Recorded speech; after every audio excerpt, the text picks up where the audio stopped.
Hello বন্ধুরা, সবাই কেমন আছো? আশা করছি সবাই ভালো আছো।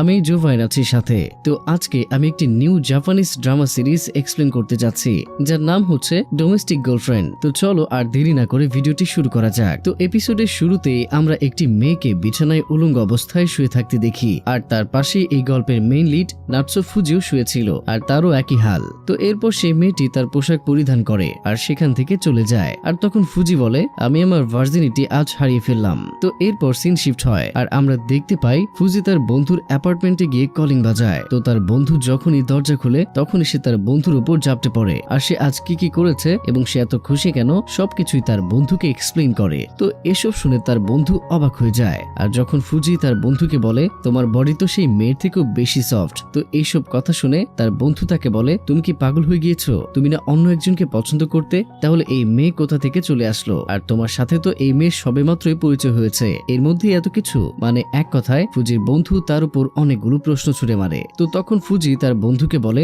অনেক সময় অনেক কিছু না চাইতেও হঠাৎ করেই হয়ে যায়। তো এই কথা শুনে ফুজির বন্ধু আরো বেশি রেগে যায় এবং তাকে এই সবটা খুলে বলতে বলে, যার কারণে ফুজি সবটা বলতে শুরু করে। এটা দুদিন আগের কথা। আমি একটি মিক্সার ইনভাইট পেয়েছিলাম। তো দুদিন আগের সিনে আমরা ফুজিকে তার বন্ধুদের সাথে একটি টিচারকে নিয়ে কথা বলতে শুনি। তার বন্ধুরা বলে, এই টিচারটি পুরো স্কুলের মধ্যে অনেক ফেমাস, সবাই তাকে অনেক বেশি পছন্দ করে। কিন্তু কি জানি সবাই তার মধ্যে এমন কি খুঁজে পায়? আমাদের কাছে তো পুরো একদম ফালতু মনে হয়। না জানি মেয়েরা কেন এর প্রতি এত ইন্টারেস্টেড। যখন তারা এই সম্পর্কে ফুজি মতামত জানতে চায়, তখন সেখানে হিনা নামের একজন ম্যাম চলে আসে এবং তাদের সবাইকে বলে, তোমরা এসব গুজবে বিশ্বাস করবে না। তো তখন সেখানে থাকা একটি ছেলে হিনাকে জিজ্ঞেস করে, ম্যাম আপনি কি আমার প্রতি ইন্টারেস্টেড? যা শুনে হিনা সেই ছেলেকে রিপ্লাই করে, আমার ছোটদের প্রতি কোনো ইন্টারেস্ট নেই। তো যাওয়ার সময় হিনা ফুজিকে বলে, তুমি এইসব ছেলেদের পাল্লায় পড়ো না, কারণ তুমি একজন ভালো ছেলে। তো বাকিরা তখন বুঝতে পারছিল না যে হিনা কেন ফুজিকে এত সাপোর্ট করছে। তো হঠাৎ একজন বলে ওঠে, ইস আমার হিনার সাথে ডেট করার অনেক শখ। কিন্তু অন্য একজন ফ্রেন্ড বলে ওঠে,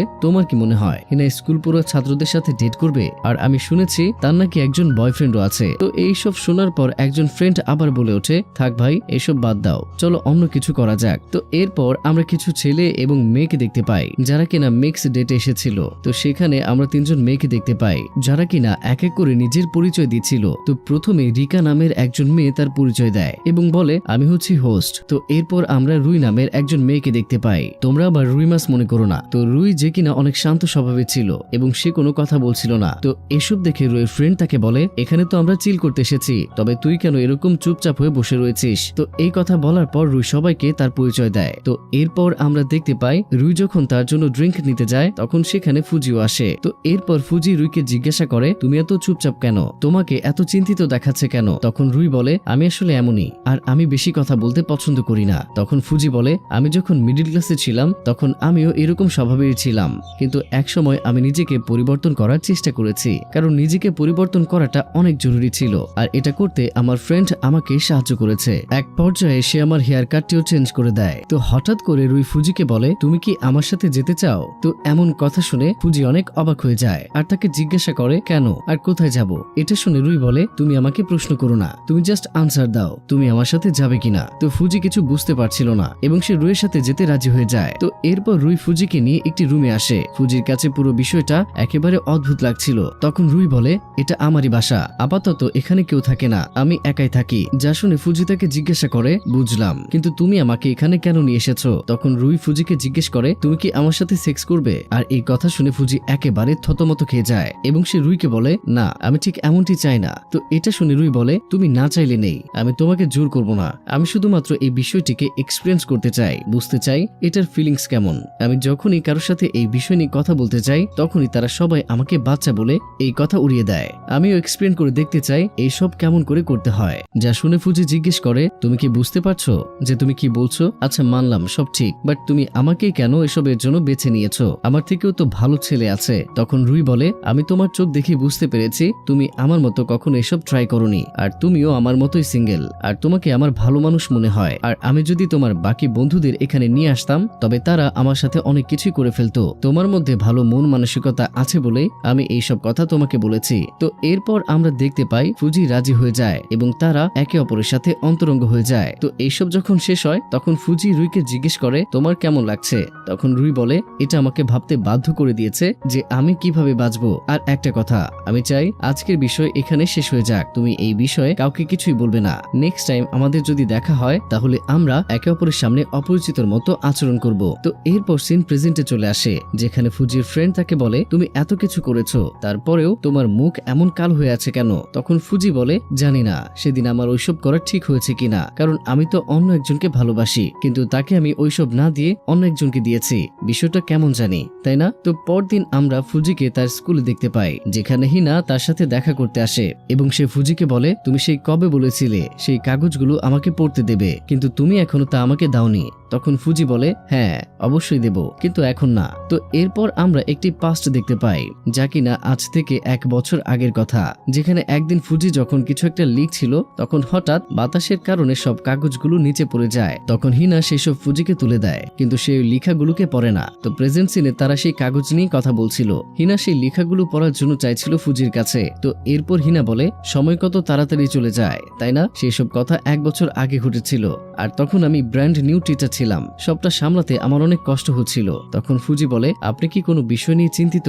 কারণ আপনি যখনই চিন্তিত থাকেন তখনই এখানে আসেন, প্রবলেম না থাকলে আপনার চিন্তার কারণ আমার সাথে শেয়ার করতে পারেন, আমি সবটা শুনতে প্রস্তুত। তো এসব শুনে হিনা বলে তুমি কি এসব বলে মেয়ে পটাও? তখন ফুজি বলে এসব শুনে যদি কোনো মেয়ে পটে থাকে সেটা আপনি ছাড়া আর কেউই হবে না। হিনা তখন বলে আমি তোমাদের মতো বাচ্চাদের প্রতি ইন্টারেস্টেড নই, কিন্তু ভালো কোনো ছেলে হলে তোমার মতো ভালো কোনো ছেলে থাকলে ইন্টারেস্ট হওয়া যায়। সরি আমি ফান করছি। সে বলে ফুজি তোমার কি ক্লাসের জন্য লেট হচ্ছে না? তো এই বলে হিনা সেখান থেকে চলে যায়। তো এরপর ফুজি তার বাড়ি যায়, আর সেখানে গিয়ে সে ভাবতে থাকে এসব কি হচ্ছে তার সাথে। নেক্সট ডে যখন ফুজি স্কুলে যায় তখন তার ফ্রেন্ডসরা তাকে জিজ্ঞেস করে তুমি কি আজকে বাস্কেটবল খেলবে? তখন ফুজি তাদের মানা করে দেয় আর বলে আজ আমার অনেক কাজ আছে।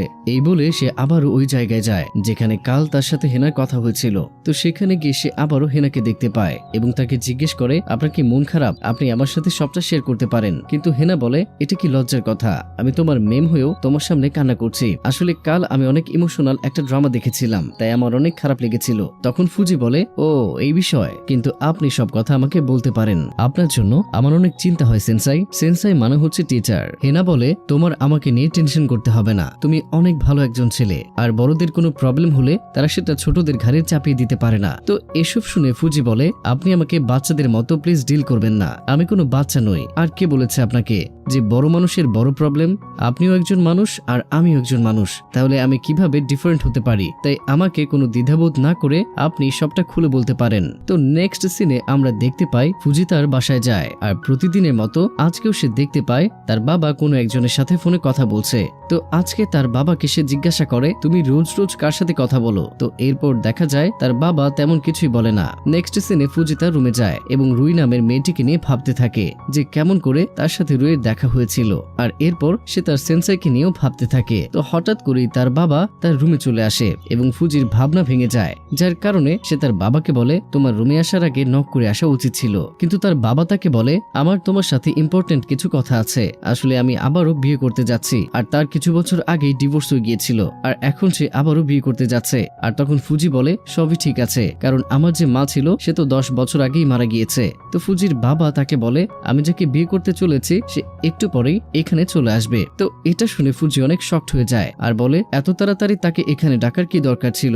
তো এই কথা বলতে না বলতেই বাড়ির কলিং বেল বেজে ওঠে। তো এটা শুনে ফুজির বাবা বলে হয়তো তারা এসে পড়েছে। তো এরপর ফুজির বাবা যখন দরজা খুলে তখন আমরা একজন মহিলাকে দেখতে পাই যে কিনা ফুজির বাবাকে ধন্যবাদ দেয় তাকে এখানে ইনভাইট করার জন্য। তো এরপর আমরা সেখানে রুই এবং হিনাকে দেখতে পাই, অর্থাৎ ফুজি সেন্সাই আর সেই মেয়েটি। মহিলাটি তখন তাদেরকে জানায় এরা দুজন তার মেয়ে, আর এটা শুনে আমাদের ফুজির মাথা তো একেবারেই উল্টে যায়, কারণ সে এখানে তার সেন্সাই এবং রুইকে এক্সপেক্টই করেনি। তার মাথা কাজ করছিল না এবং সে পুরো ভ্যাবাচাকা খেয়ে গিয়েছিল। মানে তার বাবা এমন একজন মহিলাকে বিয়ে করতে যাচ্ছে যার এক মেয়ে তার সেন্সাই এবং অন্য মেয়ের সাথে সে ইন্টিমেট হয়েছে। তো সবকিছু যখন নর্মাল হয় তখন মহিলাটি বলে আমি কখনো ভাবতেই পারিনি যে আমার বড় মেয়ে হিনা ফিয়ান্সির ছেলে, আর সবচেয়ে বড় কথা হচ্ছে আমরা এখন একটি পরিবার হতে যাচ্ছি। তো একটু পর হিনা ফুজিকে তার ছোট বোনের সাথে সকলের পরিচয় করিয়ে দেয় আর বলে রুই আসলে অনেক লাজুক স্বভাবের মেয়ে, আর সে সাধারণত কম কথা কথা বলে, তুমি ওর খেয়াল রাখতে পারো। এরপর আমরা ফুজিকে দেখতে পাই যে কিনা রুইয়ের দিকে একটু অন্যরকম ভাবেই তাকাচ্ছিল। তখন হিনা জিজ্ঞেস করে,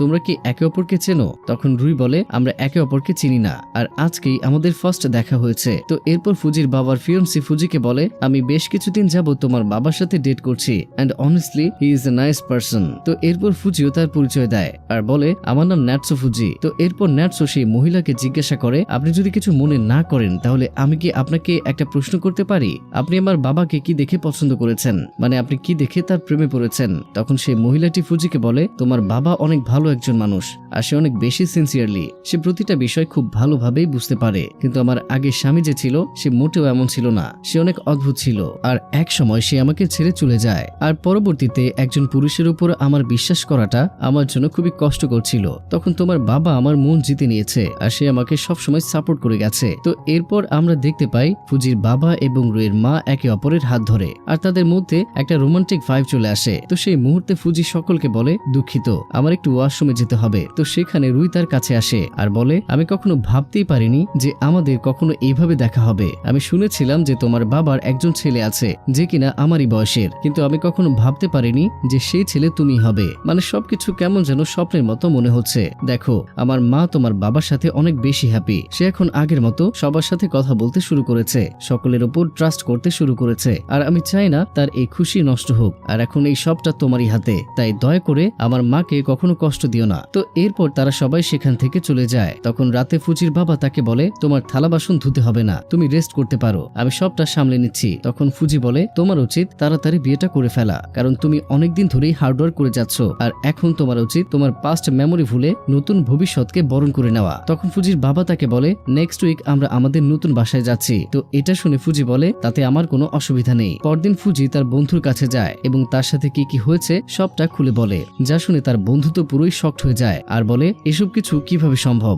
এখন তো তোমার কাছে কোনো উপায় নেই, তোমার ঘরে এখন এমন একজন টিচার থাকবে যা স্টুডেন্ট তুমি নিজেই, আর এখন তোমার একটা পরিবার হতে যাচ্ছে। তখন ফুজি তার বন্ধুকে জিজ্ঞাসা করে, সবটা যেভাবে চলছে আমি কি পরিস্থিতির উপর নির্ভর হয়ে সেভাবেই ছেড়ে দেব? তখন তার বন্ধু বলে, তোমাকে এই সম্পর্কে আমি আর কি বা বলতে পারি, কিন্তু তুমি তো জানো সময়ের সাথে সাথে সবকিছুই ঠিক হয়ে যায়। তো নেক্সট সিনে আমরা দেখতে পাই ফুজি তার বাবার সাথে নতুন বাসার সম্পর্কে কথা বলছিল। তো তাদের নতুন বাসা রেল স্টেশনের কাছে ছিল। তো এরপর আমরা দেখতে পাই হিনা ফুজিকে বলে, তুমি অনেক ভালো কাজ করেছো, আর এখন থেকে আমরা একই ছাদের নিচেই থাকবো, একটা ফ্যামিলি হয়ে। আমি অনেক হ্যাপি, কারণ এখন আমার একটা ছোট্ট ভাইও আছে। পুরো বিষয়টা আমার কাছে বেশ ইন্টারেস্টিং, আর আমি এখন থেকেই দেখবো তুমি বাসায় কিসব ফালতু জিনিস পড়ো, আর এখন তুমি চাইলে আমার সাথে সব কথাই বলতে পারো, কারণ এখন তো আমরা একটা ফ্যামিলি। শোনো, বাসায় তুমি আমাকে সেন্সাই বলে ডাকবে না, তুমি চাইলে আমাকে নাম ধরে ডাকতে পারো, আর যদি তোমার মন চায় তাহলে তুমি আমাকে বড় বোনও ডাকতে পারো, কারণ রুইও আমাকে বড় বোন বলি ডাকে। তো এসব শুনে ফুজি ভাবছিল এসব হচ্ছেটা কি আমার সাথে। তখনই সেখানে রুই চলে আসে, যাকে দেখে ফুজি একটু অন্যরকম ভাবে তাকায়। যা দেখে রুই ফুজিকে বলে, তুমি আমার দিকে এভাবে কেন তাকাচ্ছ?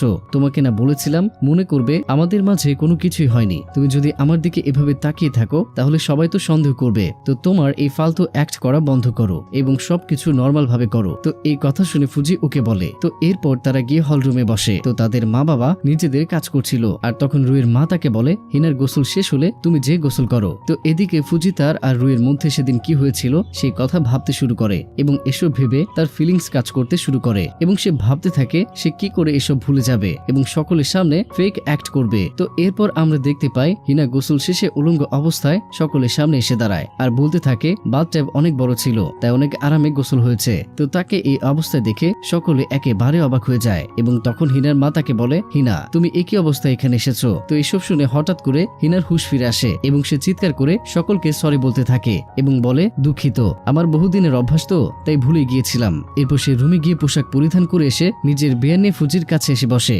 এবং টিভি দেখতে শুরু করে। তো ফুজির হাবভাব দেখে আমরা বুঝতে পেরে যাই তার মন একটু অন্যদিকে চলে যাচ্ছিল, মানে সে আসলে হিনাকে অন্য চোখে দেখছিল, আর এভাবে তার মধ্যে ফিলিংস কাজ করতে শুরু হয়ে যায়। তো একটু পর ফুজির কাছে তার বাবা মা আসে আর তাকে বলে, আমরা এখন ঘুমাতে যাচ্ছি, তুমিও ঘুমাতে চলে যেও। তো এরপর ফুজি লক্ষ্য করে হিনা যে কিনা তার সাথে বসেছিল সে এখন সেই জায়গাতেই ঘুমিয়ে পড়েছে। তো ফুজি সেন্সাই সেন্সাই বলে হেনাকে ডাকতে থাকে, কিন্তু হেনা ঘুম থেকে ওঠে না। আর তখনই ফুজির মাথায় কুবুদ্ধি চেপে বসে। সে ভাবছিল যেহেতু আশেপাশে কেউ নেই তাই সুযোগের সদ্ব্যবহার করা উচিত। ফুজি মনে মনে বলছিল, আমি ভালো করেই জানি আমার মধ্যে ফিলিংস কাজ করতে শুরু করে দিয়েছে। আর এরপর সে হিনার ঠোঁটের দিকে চেয়ে বলে, এটাই সেই জিনিস যার স্বাদ আমি একবার হলেও গ্রহণ করতে চাই, শুধুমাত্র একবার। আর যখনই সে হিনাকে কিস করতে যাচ্ছিল তখনই সেখানে রুই চলে আসে আর ফুজিকে উদ্দেশ্য করে বলে সবকিছু শেষ হয়ে গিয়েছে, তাই না? তো গাইস, এখানে এই রোমান্টিক ড্রামা সিরিজের এপিসোডটি শেষ হয়ে যায়। তো আপনাদের এই এপিসোডটি কেমন লাগলো সেটা অবশ্যই কমেন্টের মাধ্যমে জানাতে ভুলবেন না। আর এই সিরিজের পরবর্তী এপিসোডটি দেখার জন্য চ্যানেলটিকে সাবস্ক্রাইব করে পাশে থাকা বেল আইকনটিতে ক্লিক করে দিন। দেখা হচ্ছে আগামী এপিসোডে। ততক্ষণ সবাই ভালো থাকুন, সুস্থ থাকুন আর নিজের খেয়াল রাখুন। ধন্যবাদ।